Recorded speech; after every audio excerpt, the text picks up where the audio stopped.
the notable aspects of Dennis Brain's career was what an ambassador he was for the horn, especially in persuading composers to consider writing for the instrument. He was well known to ask composers directly, outright, to write for the instrument, but oftentimes it was due to the inspiration of hearing Brain play that composers spontaneously reacted with the understandable desire to create something for this most amazing of musicians.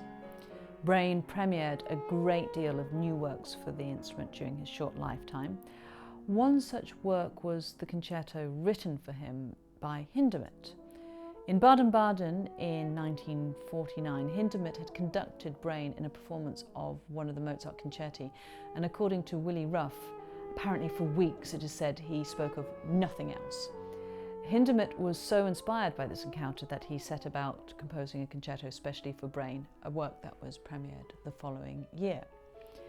This was not Hindemith's first work for the instrument. Ruff describes Hindemith as having had a lifelong love affair with the sound of the horn. The qualities of the instrument's ancient and majestic clarion spoke directly to his inner man. 10 years prior to meeting Brain, Hindemith composed a sonata for horn and piano. This was a work that Brain performed several times and was part of Hindemith's long-term project to write a sonata for every instrument. I've mentioned before in context of the Mozart concerti that I have a bit of a thing about playing concertos with piano, even with a wonderful pianist such as Christopher Williams, who's joined me for this performance. Us horn players have such a great repertoire, and I always shy away from performing works with piano reductions in favour of works that really are written for these two instruments. Hence me preferring to play a movement, the opening movement from Hindemith's 1939 sonata, rather than the transcription of the concerto. And for this performance I've had the great honour of being allowed access to Brain's own Alexander single B-flat horn. To have had the opportunity to play this instrument, the instrument retrieved from the fatal car crash, is truly humbling. The instrument was extremely badly damaged as a result of the accident. Bob Paxman from the Paxman firm of horns said that the horn would have been written off as worth just a few pounds of scrap metal had it not been for its association with a musical genius. The instrument was restored by Paxman's master craftsman Ted Adams, and in early 2000s was bought from Brain's widow Yvonne by the Royal Academy of Music, where Brain had himself been a student, and normally it is the centrepiece of the Royal Academy's collection in its museum. For much of his life, Brain played on Raul piston horns, but in October 1951 changed to the German rotary instruments made by the Mainz firm Alexander's.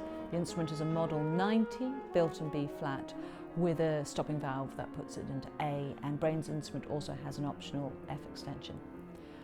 Of course, I am mindful of this instrument being very, very much restored, albeit with great skill and love, from extreme damage, so one has to be cautious about how much one can decipher about the playing capabilities of the instrument prior to the tragic crash.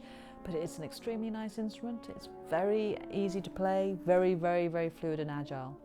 I also chose to use Brain's mouthpiece. This is an interesting thing to try, mainly because I always advocate using appropriate mouthpieces for each instrument. Whilst Brain appears to have played on the same mouthpiece for most of his life, regardless of what instrument he was playing.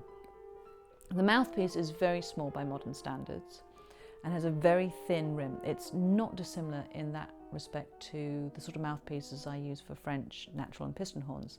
This mouthpiece was apparently given to Dennis Brain by his horn-playing uncle, Alfred Brain.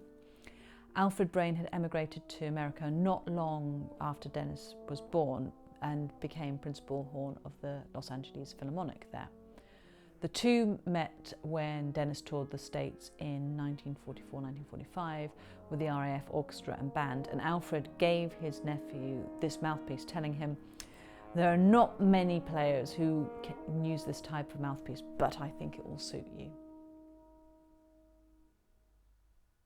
Thank